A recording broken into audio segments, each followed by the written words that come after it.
Coucou tout le monde, ça fait un moment que j'ai pas posté de vidéo, mais bon ça on s'en fiche un peu, chacun ses moments. Et surtout, ce qui coûte dans ce rythme, c'est que j'ai souvent des messages assez récurrents, comme je le disais dans d'autres vidéos, donc un peu des thèmes.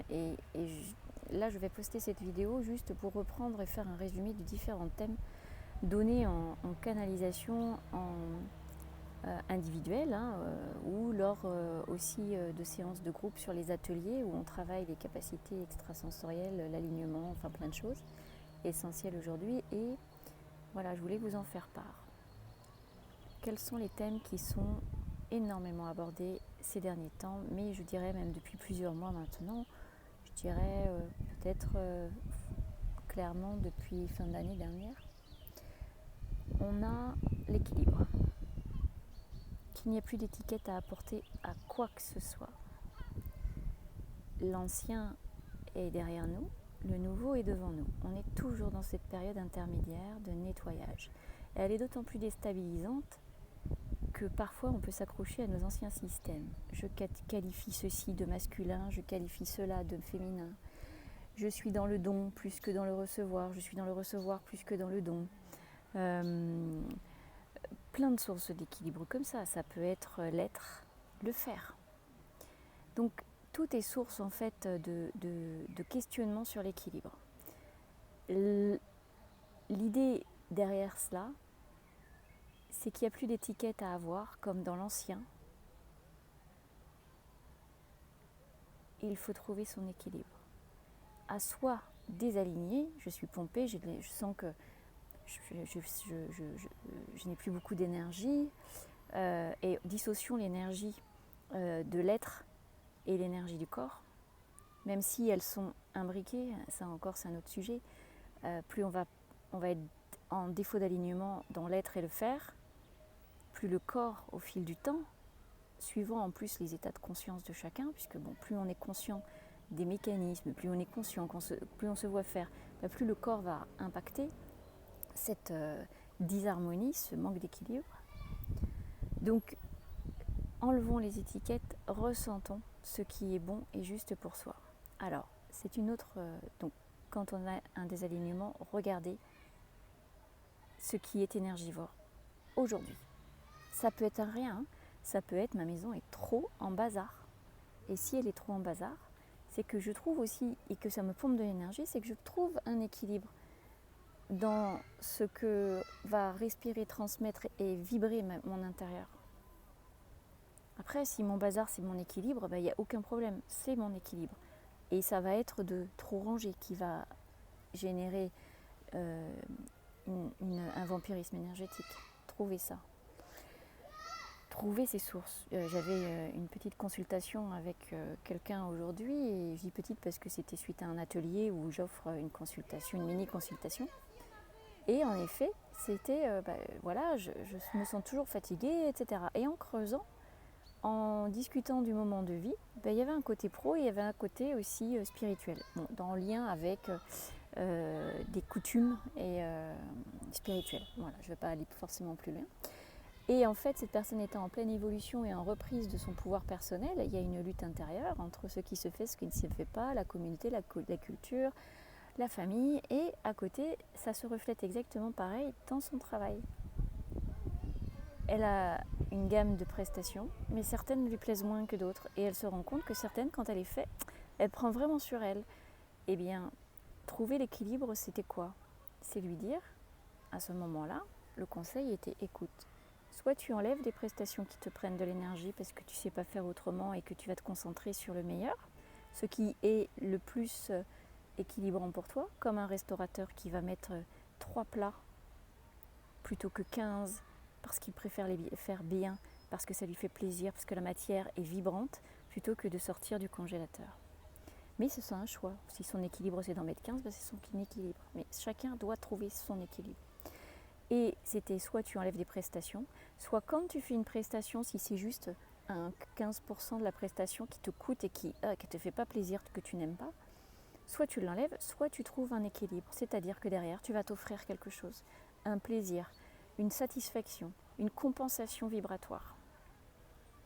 équilibre. Il n'y a plus d'étiquette.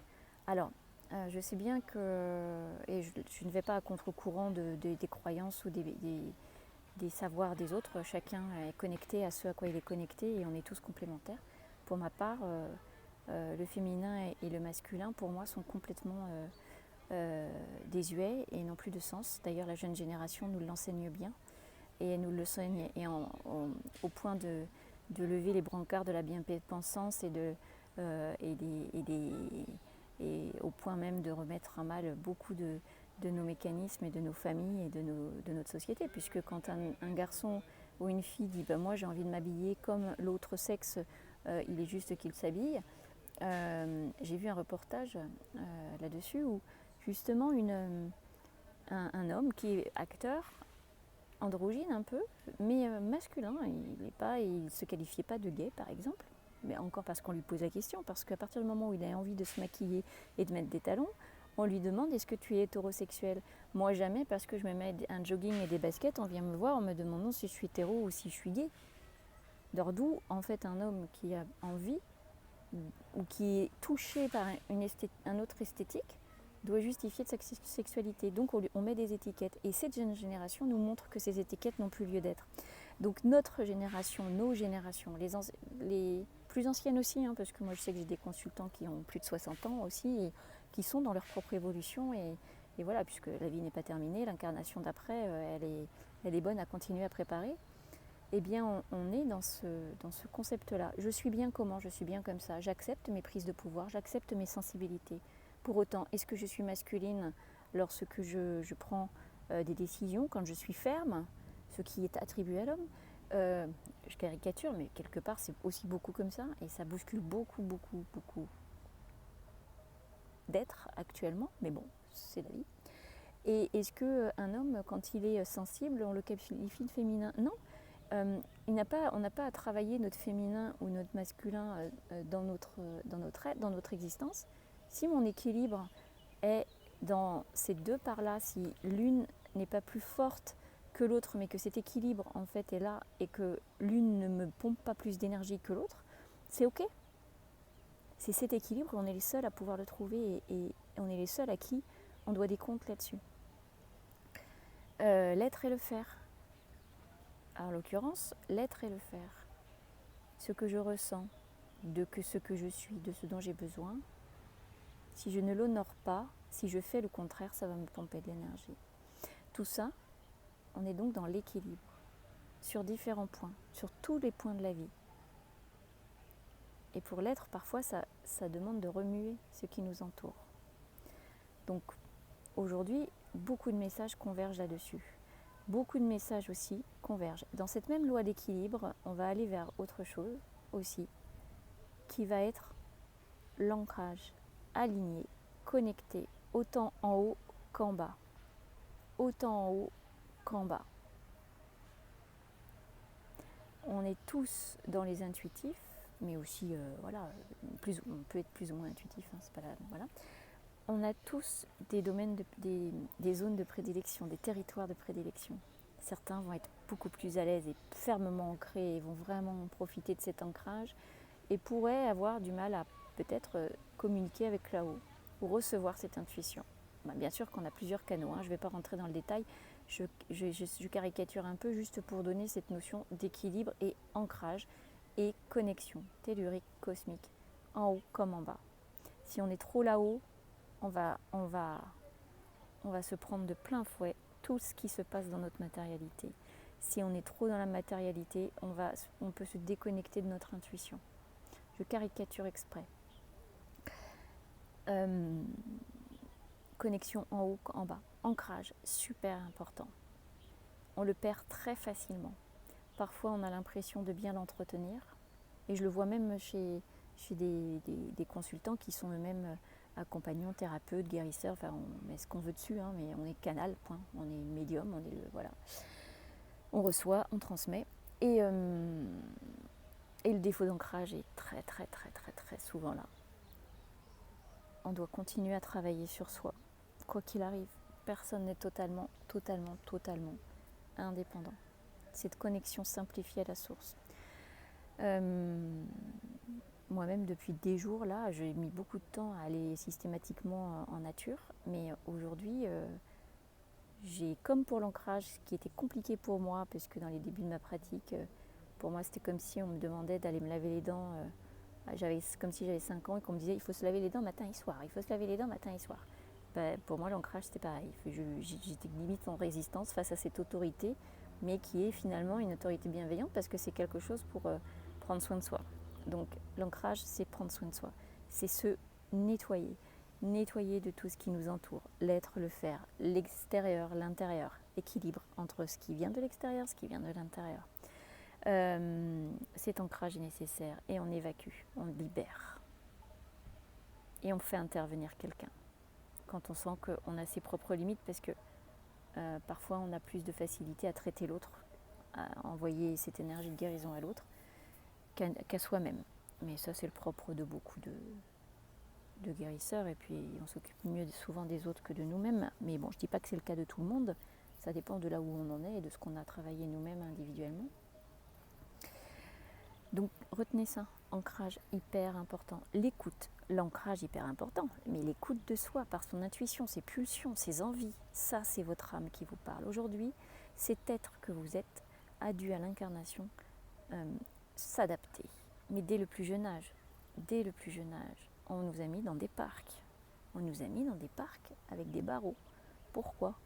Pour nous protéger, pour qu'on se fasse pas mal, etc. Mais pour aussi canaliser nos agissements, notre envie, nos pulsions.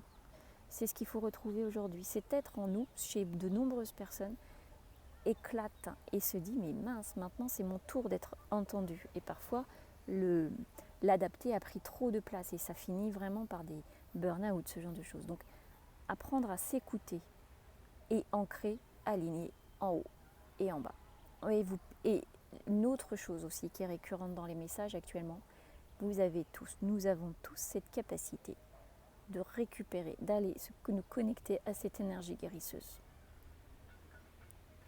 Et la seule chose qui empêche tout à chacun, je parle de ceux qui y croient, ceux qui y croient et qui n'osent pas le demander eux-mêmes ou aller vraiment profondément dans la pratique, et je ne parle même pas dans des protocoles de soins, d'initiation, je parle même dans la pratique avec des outils accessibles à tous, c'est parfois on se sent en fait pas légitime, pour qui je me prends, etc. Mais je vous rassure, beaucoup aussi de thérapeutes, de guérisseurs, enfin bon, peu importe comment ils appellent, ont ces moments-là en fait. Mais cette énergie est là. Ancrage, alignement, enfin il y a plein de choses, en fait tous ces messages sont là. Équilibre, quand je donne dans un côté, quand la balance va dans un côté, il faut qu'elle pèse aussi dans l'autre. Sinon il y a des alignements et c'est mon énergie qui s'évacue puisque je vais aller puiser de l'énergie en moi plutôt que d'être dans cet équilibre qui va faire que je vais aussi, grâce à mon ancrage et à ma connexion là-haut, récupérer cette énergie vitale. Voilà, donc alors là j'ai essayé de faire court, faire un résumé. Et c'est par ces enseignements aussi, c'est vrai que quand les messages se succèdent, et c'est que je me dis qu'il y a l'instant qui est propice à ça. Hein. Et l'année dernière, pour cette connexion à l'énergie de guérison, l'an dernier au mois d'avril, j'ai mis, d'ailleurs elle est sur mon site www.manuelaaccompagnement.com. Vous avez teste ton canal guérisseur et c'est une méditation guidée en fait pour se connecter tous à cette énergie de guérison et de la diffuser pour soi, de la prendre pour soi et de la diffuser par le cœur. Et testez-vous. Il y a une méditation d'ancrage aussi très simple et une un peu plus longue aussi sur mon site. Et après, en effet, dans les ateliers, je développe ça en faisant des méditations soins, parfois totalement canalisées sur l'instant. Voilà. Donc j'en reste là, puisque voilà, les vidéos les plus courtes, on s'en lasse moins. Et puis voilà, ce sont des sujets qu'il est intéressant de développer. Aujourd'hui, il faudrait que chacun regarde quand il a ce défaut d'énergie, où est-ce qu'il met de trop, dans quel sens la balance pend. Si je me dis je donne trop, ok, j'ai l'impression de ne pas recevoir, alors on va faire en sorte de recevoir. Et la première personne en fait qui va nous donner, c'est nous. Donc voyez, souvenez-vous de cette consultante à qui en fait on a dit tout simplement, si tu as le choix, soit tu enlèves cet élément qui te pompe de l'énergie, soit tu le compenses, donc tu peux mettre un peu plus dans l'autre balance, par quelque chose que tu vas t'accorder et te donner. Et on a le droit, on a le choix, on ne répond qu'à nous-mêmes. Voilà, je vous souhaite une belle journée et pensez à vous ancrer. Pensez à vous ancrer à l'alignement, à l'équilibre. Pensez à tout ça intérieurement, de vous face à vous-même. Et si vous avez envie d'avoir quelques outils, d'être sur ce chemin de prise en main de votre hygiène énergétique pour aller vers le développement de vos capacités extrasensorielles, pour être de plus en plus à l'écoute de votre boussole à vous, votre guide intérieur, on l'appelle comme on veut. Hein. D'ailleurs, tous ces termes maintenant, moi c'est toujours on l'appelle comme ci, on l'appelle comme ça, comme le féminin, le masculin. Et confirmation est que aujourd'hui, demain, tous les cadres, les étiquettes, que ce soit dans les soins aussi, etc. D'ailleurs, je ne sais pas si vous remarquerez, il y a excusez-moi pour le bruit, il y a des thérapeutes qui s'accrochent fermement à leur protocole, à des protocoles même qu'ils ont canalisés, alors qu'en fait, tout cela, ça va disparaître.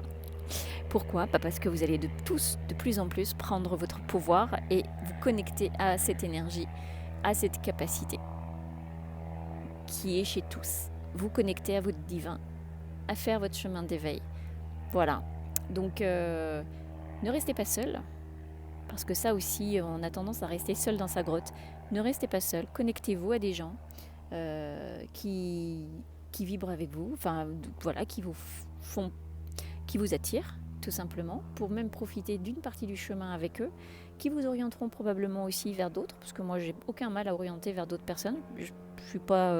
Je suis moi très humble et je sais ce que je maîtrise et je sais que d'autres choses je maîtrise moins, j'envoie vers des personnes qui maîtrisent plus. Voilà, donc ne restez pas seul et surtout dans des temps où on doit vraiment être ce pilier pour nous-mêmes, de façon à ce que l'extérieur passe. Vous prenez ce que vous avez à prendre dans votre système et ça s'en va. Mais ce système-là, il doit être stabilisé profondément. Et on doit tous continuer à travailler sur nous. Voilà, et je remercie tous ceux, moi, qui m'accompagnent avec autant de générosité, parce qu'on en rencontre beaucoup dans ce milieu. Et je pense que ce sont ceux aussi qui resteront. Et moi, je remercie tous ceux que je rencontre, qui m'accompagnent et avec qui je fais aussi des séances et qui aussi offrent de leur temps en dehors des séances. Voilà. Donc à très vite. N'hésitez pas à aller regarder sur mon site les ateliers que je propose. Hein, ça va évoluer de plus en plus. À très bientôt. Au revoir.